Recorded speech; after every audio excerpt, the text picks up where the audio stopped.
The USA men's 4x1 is the most frustrating form of athletes and groups that I have ever seen in all of professional sports.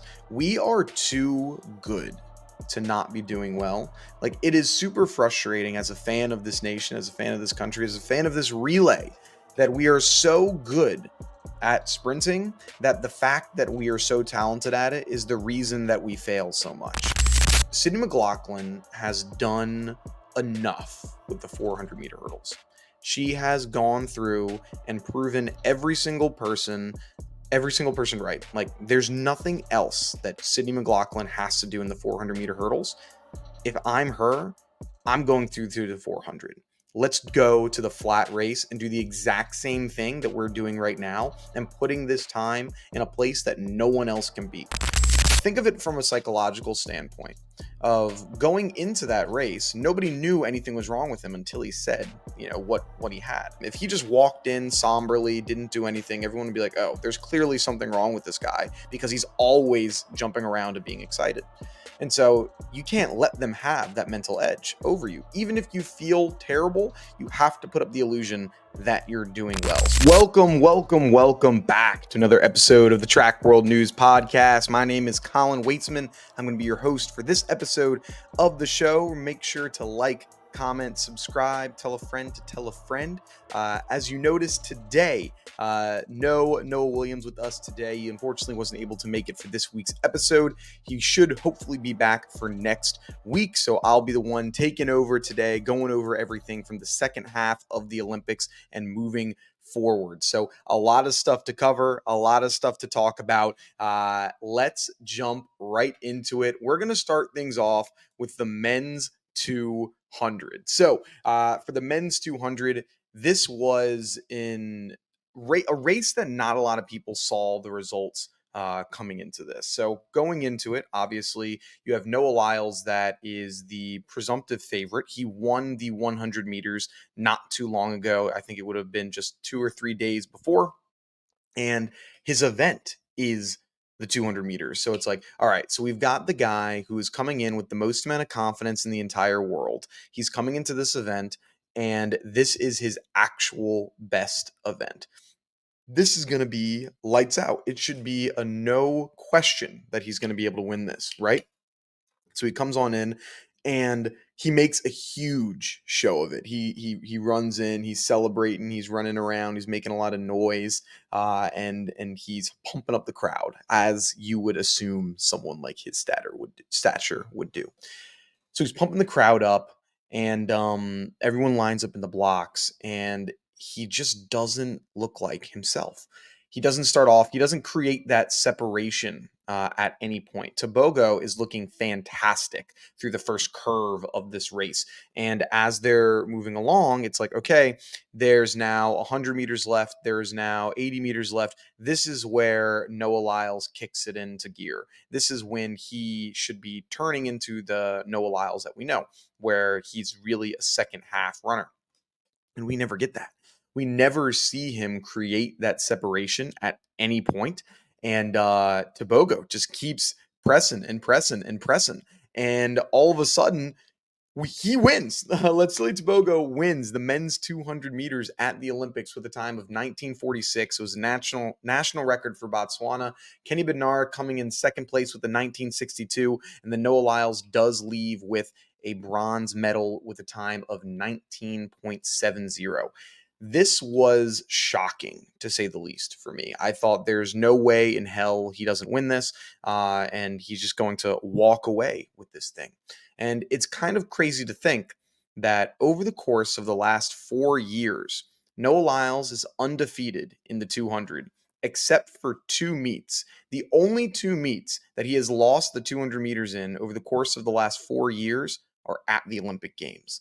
And I couldn't think of a more painful stat to have than to be the greatest 200-meter runner in American history, and you're not able to put it together at the Olympics when it matters the most. Now, after the race, a lot of stuff had came out. We saw him laying on the ground, gasping for air. He ends up getting taken off in a wheelchair, and people are wondering what's going on. Is he hurt? Is he injured? What's happening? And later on, he comes out and says, hey, he actually had COVID during that time. So he wasn't competing at his best because he was competing with COVID. Like he caught it 2 days before. So very much still we're going through those symptoms. And as you know, he's been very vocal with saying how he has asthma and he has a lot of other respiratory issues and how that was a difficulty for him. And I could imagine that that put a lot of strain on his body to go through and run. And then, there's a lot of people that are on Instagram, Twitter, whatever it might have been, of wait, so you're saying that you have COVID, but before the race, you were jumping around, celebrating, having a good time. You know, it didn't look like you were sick. Like, what's going on here? And what he said is what kind of makes sense to me of like, I'm trying to trick my body into feeling that I'm much better than I actually am. He's like, look, on the inside, I felt like crap. I didn't feel good, but I need to put on the illusion and that I am. Think of it from a psychological standpoint of going into that race. Nobody knew anything was wrong with him until he said, what he had. If Noah Lyles, if he had done something different than he's done at every single other pre-meet performance, everyone would know that there was something wrong with him, and the athletes would have an even bigger mental edge on him. If he just walked in somberly, didn't do anything, everyone would be like, oh, there's clearly something wrong with this guy because he's always jumping around and being excited. And so you can't let them have that mental edge over you. Even if you feel terrible, you have to put up the illusion that you're doing well. So I completely understand that, because imagine if he didn't do that, he very well could have gotten fourth or fifth with the mental edge that other athletes could have, because track is very much a mental sport and he plays the mental game very well.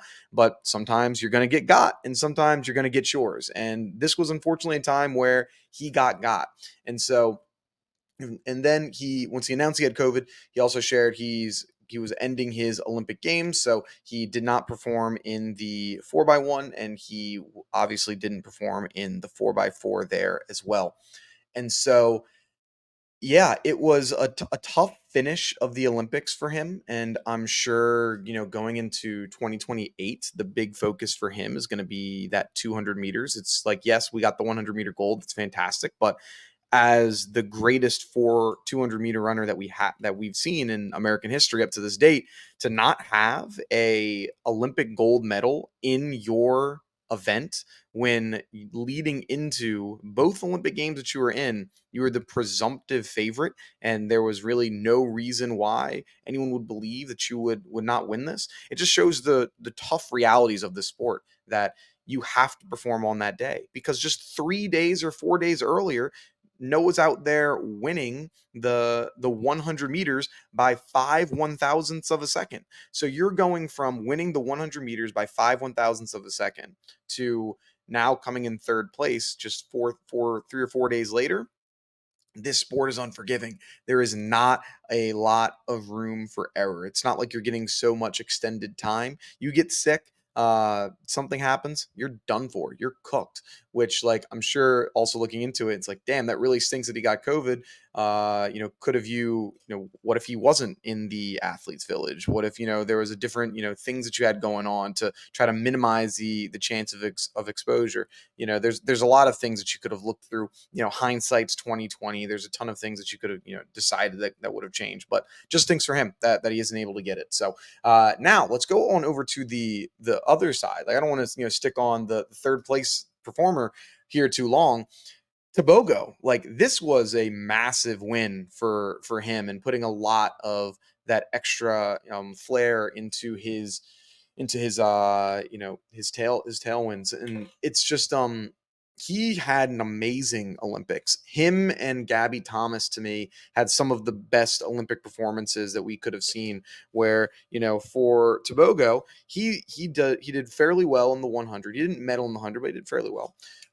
Then he wins the 200, and then he drops a crazy split in the 4x4 with Botswana, to almost edge out the United States. So he just came to deliver. And he talked about after the race, he's like, I don't know what the racing that I'm going to be doing in the future is. Is it the 100? Is it the 200? Is it the 400? What's it going to be, moving forward? He has the talent that he can do all of those races. And it's really, where does he want to put his focus into? Because he could be excellent with all of them. And there's not many athletes that you can say that of. No, you can legitimately win an Olympic gold medal in 3 different sprinting events from the 1 to the 4. Holy crap, dude. Like, you're talented. And he's super young still as well. He's just what, like maybe 21 years old, something like that. Like, he's got a ton of track left in him. And to determine where it is that he's going to be putting his efforts moving forward or into next year, whatever it might be, it's going to look really good for him.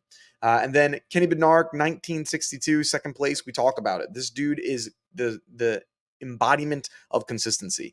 Being consistent is the most important thing when it comes to this type of sport. We like to say consistency is a sign of greatness. It's not just about being hot at one point. It's, can you do it every single time? Replicate those results, replicate the effort, and then eventually you'll be able to take those little steps. And so it just stinks that, for him, he's coming up during a time where there's a lot of really, really good performers right now, across the 100 and the 200. And he's also mentioned, is the 400 something that he wants to go back to, because he was a 400-meter guy. And he's someone where I think he could probably see a lot of benefit in there in going into the 4 of, like, all right, I've got this, 19.5s, 1962 type of speed. I have the background of the 400-meter runner, the 400. Nobody can contest in the 200-meter speed like me in the 400. So there's no one that's going to be able to overtake me. Like, I think it could be worthwhile to look into going to that 400 for, if I'm Kenny. So yeah, he's got a really strong future as well. Unfortunate for him, the 4x1, which we'll get into in a second. But overall, the 100 or the 200 for Kenny, looking really good. Story of consistency. He's now gotten second place back to back Olympics. So fantastic for him. Really excited for the rest of his career. Then let's go on over to the women's 200 meters. So Gabby Thomas coming out with the win, 21.83. Julian Alfred gets back on the podium in the 200 with the 22.80. And then Brittany Brown rounds out your trifecta with a 22.20. A lot of great stories here. So for Gabby, like, this was her year. It was really unfortunate that Sharika Jackson goes out with injury and she's not able to go up against her, but I just felt like the way she was running, even if you have Sharika Jackson in this race, I don't think anyone is going to be able to take her out. She was just performing at a level that was unmatched and just doing it day in, day out, event in and event out, having ultimate confidence, having the ultimate speed work. And I just didn't think there was any way that anyone could actually go ahead and beat her. Julian Alfred, she's putting together a team, man. Like, she put together some great Olympic performances, winning the 100, coming in second in the 200 with the 22.08. I mean, she also, have one of, if not the best Olympic performances that we saw. And it's just her flat out speed and, once again, consistency of, she's just puts it together when it matters the most. Big time players make big time plays, and she's been able to do that day in and day out. And that I think the 100 is definitely her strong suit. The 200 she's very good in as well. But another medal for Julian Alfred, another medal for St. Lucia. Like, that nation, when she comes back, I'm sure she'll probably be back in the next day or so. Is going to be throwing all types of parade. She'll have statues all over. It was really cool seeing them all celebrate when she won the 100. So I'm sure it was a similar type of story for this. That Brittany Brown, I mean, she came out. There's a couple posts from on social media saying how she didn't win any state championships coming out of high school. Like, she didn't win any national championships. She didn't get any records, or she didn't have a shoe deal directly out of college, and just really got it out the mud of, like, she was not a top level recruit, I guess you could say, in our sport, and has just grinded and grinded and grinded, and this year made it like an extraordinarily impressive year and putting it all together. And I think she signed with Adidas now earlier in this season, and she's been really great to watch for her as well. The 200, 22 2. I mean, that's a hell of a performance. And she's got a lot of career. I think she's only like 25 or so, from the Midwest there. So she's putting some races together as well. So excited for Brittany Brown. I think she's going to be someone to watch for the next few years here. So excellent for her. Now, we talked about the Kenny Bednarik a little bit, so gonna go over it again. So USA, this was the USA men's 4x1 is the most frustrating form of athletes and groups that I have ever seen in all of professional sports. We are too good to not be doing well. Like, it is super frustrating as a fan of this nation, as a fan of this country, as a fan of this relay, that we are so good at sprinting that the fact that we are so talented at it is the reason that we fail so much. It is unacceptable what is going on. It is unacceptable from a organization standpoint. Is unacceptable from a coaching standpoint. Is unacceptable from an agent standpoint. Is unacceptable from an athlete standpoint. Nobody's getting off scotch free with this. So once again, as a reminder, what happened? The USA, we are going into the final, and this relay that we put together was completely different from any relay that we have ran. So the World Relays relay that we had a little while ago, it was what I think Christian Coleman, Kyrie King, Courtney Lindsay. No, it was Courtney Lindsay, Noah Lyles, Kyrie King, Kenny Bednarik. That was a 400 during the World Relays. Obviously, we couldn't run that this year because Noah Lyles was sick and he wasn't doing it. But then in the prelims, we had, what was it? Christian Coleman, Courtney Lindsay, Kyrie King, and I'm drawing a huge Christian Coleman, Kyrie King, Courtney Lindsay. Who was the fourth one on that relay? Jeez Louise. But we had a completely new relay, because the relay that, and Fred Curley. The relay that we're running this during the final was Christian Coleman to Kenny Bednarik, Kenny Bednarik to Kyrie King to Fred Curley. And so that was the four that we had. We had not ran that relay in that order at all up until that race. That is the first time that we have raced that time, and we're doing it at the Olympic final. Why would you do that? What in your right mind makes you think that, the time to try something completely new is at the biggest stage in the entire world? That is the time to try something new. But we decided to do that. And so we had Christian Coleman going up and handing it off to Kenny Bednarik, and Kenny goes out way too early, and the exchange zone happens way out of the zone. It doesn't matter, because even if the exchange happened within the zone, we still would have gotten seventh place, because he had to completely slow down and then get started back up again, and the US gets DQ'd. And so this now becomes 24 years the United States has not been able to win a 4x1, because we have been DQ'd in 5 straight Olympics. This is completely unacceptable for this nation. Now, a lot of people may say, well, why does this happen? Why is this a problem? And then why don't the women of the United States have this same issue in the 4x1?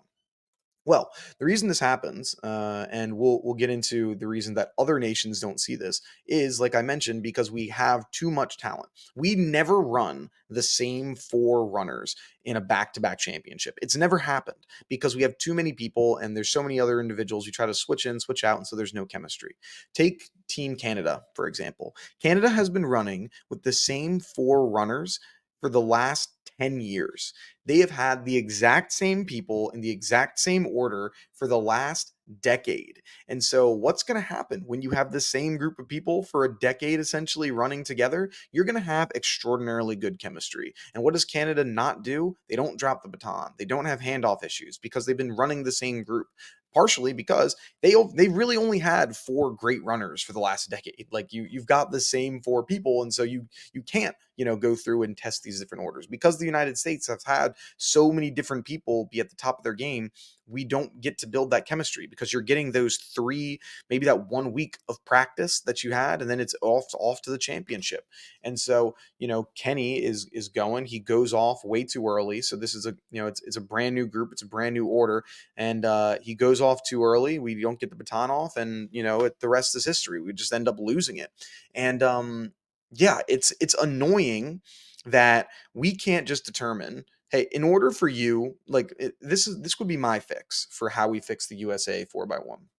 In order to be on the 4x1 at the Olympics, you must go through the world relays. If you do not compete at world relays, you do not go on the Olympic team. So you have to go through and compete there. And so then when you're in that camp, you now know who your four people are throughout the entire Olympics. Oh, Colin, but what if you don't qualify in your individual event and you don't do well at the Olympic trials? Well, then I guess you better decide to go through and run the world relays so that you're giving yourself a chance so that there's more people that have that opportunity. And so then we have the same group. And so even if you don't make it in your individual event, you're guaranteed to be in there because you're in the world relays event, because we need to have the same people going through and doing it. It's super freaking frustrating that we do this every single time. It's like I, I keep getting fooled all the time. Every year, I think it's going to be a different year, and the same crap happens. We saw a lot of people just online just bashing, what's going on. Carl Lewis, was like, this is unacceptable. Blow up the whole system. You can't keep doing it this way. Because yeah, look at the women. The women are technicians. They do it well every single time, and they don't see as many changes within their 4x1s, when it comes to within the camps. Like they're doing it on a more consistent basis, and they're much more technical, and so it's super frustrating and it needs to change. And I am tired of us losing. And the next time we're going to have an opportunity to win an Olympic gold medal, it's going to be 28 years for USA. 28 years at minimum for us to be able to win an Olympic gold medal in the 4x1 when we have had the best four runners in track and field during that time almost every year. It's super frustrating. I hate it. We need to be better than this. We have to hold ourselves to a higher standard. And if we don't hold ourselves to a higher standard, this is going to continue to happen year after year after year. And I'm tired of it and I want to win. So hopefully they get their crap together. But Canada ended up getting the dub with a 37.50. South Africa, second place, 37.57. And then Great Britain in third with a 37.61. Shout out the University of Houston, H-Town Speed City, getting two people in there with medals, with Louis Hinchcliffe on Great Britain and then Sean Maswanganyi at South Africa. So two teams that it's really really impressive seeing what Carl Lewis is doing there. But USA has to get this crap together. I'm tired of this losing. I'm tired of us not putting together a winning team. So we gotta figure it out. We gotta figure it out. Up next, let's go into Sydney McLaughlin breaking the world record in the 400-meter hurdles with a time of 50.37. Anna Cockrell comes in second, beating out Femke Bol with a time of 51.87, and then Femke Bol coming in third place with the 52.15. Wow, this was incredible. Sydney McLaughlin just continues to break the world record. This was, I believe, her fifth time breaking the world record. Every single major championship that she's been in, she's dropping that world record. And now, for 400-meter hurdles to be in at a 50.37 is absolutely incredible. I just can't believe it. It's crazy that this is her third Olympics and she's only, 25 years old. So she's got just what she's doing doesn't make sense. And then let's not overlook Anna Cockrell. Her time of a 51.87 would have been the world record 3 years ago. And so the fact that she's running that fast and now it's the 13th best time, in the ever. That's crazy that right now is the best time to be a four is the craziest time to be a 400-meter hurdler. You may say it's the best time to be a 400-meter hurdler. You might say it's the worst time to be a 400-meter hurdler, depending on where the which way you view it. But it is the best time to be a fan of the 400-meter hurdles when you have three women that would have broken the world record in 2019. All three of these times would have broken the world record in 2019. And it's you got to come in. If you didn't break a world record in 2019, you would not be in this podium. Is insane to me. I mean, Sydney McLaughlin, what is she going to continue to do now? Like, is this going to be the end of it for the 400-meter hurdles? Is she going to go into the 400? Let me go through with what my theory is. So, for me, Sydney McLaughlin has done enough with the 400-meter hurdles. She has gone through and proven every single person right. Like, there's nothing else that Sydney McLaughlin has to do in the 400-meter hurdles. If I'm her, I'm going through to the 400. Let's go to the flat race and do the exact same thing that we're doing right now and putting this time in a place that no one else can beat. No one is going to be touching that 50.37 in a very, very, very long time, if ever. And that 400 meters actual, like, flat world record, a lot of people say the same thing. It's been standing there. It is the longest standing for world record that we have currently. Go through and break that thing. Like, Sydney's got the best chance and the best ability to do it. Like, she was testing out. She almost broke the American record at the NYC Grand Prix. So she has the talent, she has the ability, she has the desire to go through and do this thing. I think that she drops the 400 hurdles. I don't think we're going to see her in a 400-meter hurdles event in the Olympics moving forward. I think she's going to be going through and doing the flat event. Maybe she'll continue and try it out during the regular season and try to get that potentially under 50 point. But the more that I see these races and how flawless it is, the less likely that I believe that 49 is even is realistic. I was like, crap, that 49.99 looks really insane because this was a damn near perfect race and she's still 0.37 away or 0.38 away from getting to 49.99. So I don't know if 49.99 is going to happen, but I do know that we can see something that's pretty insane in the flat race. So absolute queen, going through, running the fastest leg in the 4x4 as well, which that brings us to it. The 4x4, for both teams, they put together an Olympic relays record. The women almost broke the world record in the 4x4. They were 0.1 seconds off. Gabby Thomas was on there. You saw Sydney McLaughlin was on there. Alexis Holmes and Shamir Little were all on that relay. And they ended up running a 3:15:27. So Gabby Thomas expanding to the 400. She mentioned that she had a desire to go through and punch it and put together a time, put together a really impressive leg, really impressive group. So I am just astonished every single time these women hit the track. And so I do have to definitely take a look because I mentioned earlier how the 4x4 we're not putting our best teams in. I was very upset with everything. And the I think for the most part, like, I walk back that statement a little bit. I'll walk it back a little bit of, like, I think we had 3 out of the 4 legs right in there, and the only, or you could even say 2 out of the 4 legs that could have been right in there. The only other ones we could have potentially changed it out would have been Rye Benjamin and Sydney McLaughlin. And now looking at how Femke Bol, because I was like, oh well, Femke Bol can run the 400-meter hurdles and this relay. Why can't Sydney go ahead and do it? Well, Femke Bol did end up losing the 400-meter hurdles, and she mentioned that it might have had one too many 400s in her legs. And so it's like, all right, well, maybe it was the right decision not to go through it. So you got to walk things back a little bit. I'm not too not too high on my horses to say that I didn't learn something. So I'm very upset, and I want to win every single race that it comes to with the USA. But it's a little bit more understanding when it comes to it. So both the women, the men's race. So the women's race, they just blew everyone out the water. It wasn't even close. But the men's race was close to the last leg. We had Letsili Tebogo, that was the anchor on that 4x4. But the men ended up winning with a 2:54:43. And then I believe Letsili Tebogo was a 2:54. I think, what was it, 47. So just a very, very close race down to the wire, down to the end.